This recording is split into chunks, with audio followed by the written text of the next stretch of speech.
Oke teman-teman, hari ini kita akan bedah tuntas salah satu perjalanan spiritual paling mendalam dalam Islam, yaitu ibadah umroh. Sebenarnya apa aja sih tahapannya? Dan apa makna di balik setiap ritualnya? Yuk kita cari tahu bareng-bareng. Oke, jadi begini rencana kita. Kita akan lihat perjalanan ini dalam 4 bagian utama.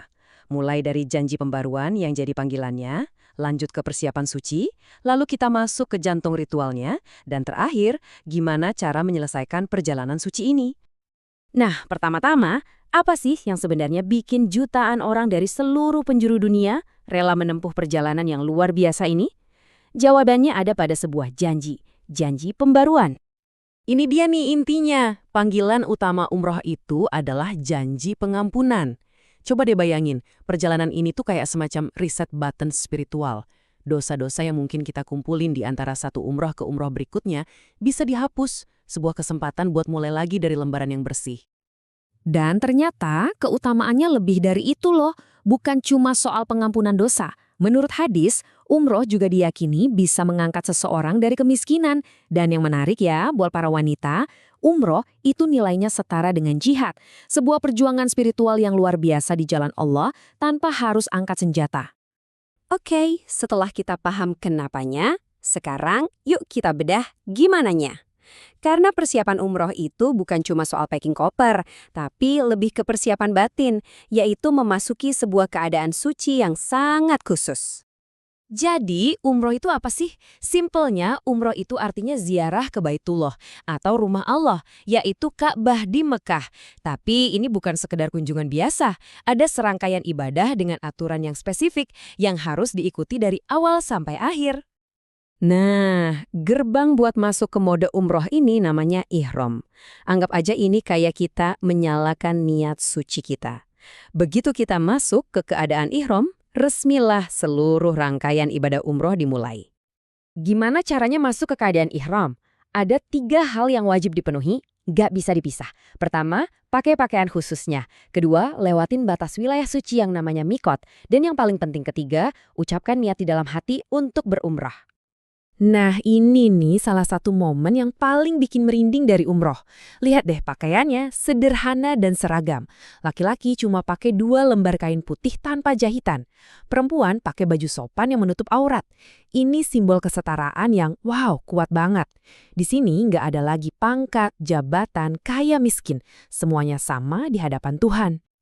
Selama dalam keadaan ihram, ada beberapa pantangan. Kenapa? Tujuannya biar kita fokus total sama ibadah, jauh dari urusan duniawi, sekaligus jadi latihan sabar dan mengendalikan diri. Semuanya demi menjaga kesucian niat. Oke, persiapan udah beres, niat udah mantap, dan kita sudah masuk keadaan suci. Sekarang kita sampai di jantungnya ibadah umroh. Ritual-ritual utama yang dilakukan di Masjidil Haram Mekah. Inti dari semuanya itu ada di 2 rukun ini. Tawaf, yaitu ritual mengelilingi Ka'bah, dan sa'i, yaitu berjalan di antara 2 bukit Safa dan Marwah. Tawaf, ini pemandangan yang luar biasa teman-teman. Bayangin jutaan orang bergerak bareng-bareng seperti planet yang mengorbit matahari, tapi ini mengorbit Ka'bah. Sebuah gerakan simbolis yang seolah mengingatkan kita bahwa pusat hidup kita ya seharusnya adalah Tuhan. Dan angka 7 jadi kuncinya di sini. Tawaf itu dilakukan sebanyak 7 kali putaran penuh. Angka 7 ini punya banyak makna spiritual dalam Islam, seringkali melambangkan kesempurnaan atau kelengkapan. Jadi setiap putaran itu adalah momen berharga buat berdoa, berzikir, dan merenung. Tapi sebelum mulai putaran pertama, ada adabnya. Ini cara kita menunjukkan rasa hormat. Pastikan diri kita dalam keadaan suci, lalu baca doa saat pertama kali mata kita memandang kemegahan Ka'bah. Semuanya buat mempersiapkan hati. Kalau 7 putaran tawaf sudah selesai, ritual ini ditutup dengan sholat 2 rakaat. Ini kayak tanda syukur atas kesempatan yang diberikan, dan idealnya dilakukan di belakang makam Ibrahim. Selesai tawaf, kita lanjut ke sa'i. Ritual ini sebetulnya adalah sebuah reka ulang dari perjuangan seorang ibu yang luar biasa, Hajar, istri Nabi Ibrahim, waktu beliau lari-lari bolak-balik mencari air buat putranya yang kehausan, Ismail. Dan coba tebak, angka 7 muncul lagi. Perjalanan bolak-balik antara Bukit Safa dan Marwah ini dilakukan sebanyak 7 kali. Ini bukan cuma olahraga ya, Ini pelajaran tentang kegigihan, harapan, dan keyakinan total pada pertolongan Tuhan. Persis seperti yang dicontohkan oleh Hajar. Oke, ritual inti sudah kita lalui. Perjalanan umrah kita hampir sampai di garis finish. Yuk, kita lihat gimana seorang jamaah secara resmi menyelesaikan ibadahnya dan keluar dari keadaan suci. Langkah terakhir ini namanya tahalul. Dengan memotong atau mencukur sebagian rambut, jamaah secara simbolis melepaskan diri dari keadaan ihram. Ini kayak simbol melempar beban-beban lama dan siap memulai hidup baru. Dan setelah ini, semua larangan ihram tadi selesai, sudah tidak berlaku lagi. Kelihatannya mungkin simpel ya, cuma potong rambut. Tapi tindakan ini adalah penanda puncak dari seluruh perjalanan spiritual yang sudah ditempuh.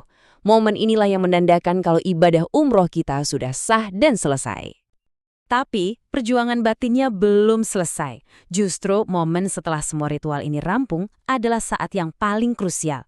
Saatnya untuk merendahkan diri, memperbanyak doa, memohon dengan sungguh-sungguh supaya semua jerih payah dan ibadah kita ini diterima olehnya. Nah, ini yang jadi bahan renungan buat kita semua. Setelah melewati semua proses pemurnian diri ini, melepas ego, melatih kesabaran, memusatkan hidup pada Tuhan, pertanyaannya adalah, apa yang berubah dari diri kita saat kita kembali ke rutinitas biasa? Bagaimana kita membawa pulang semangat pembaruan itu?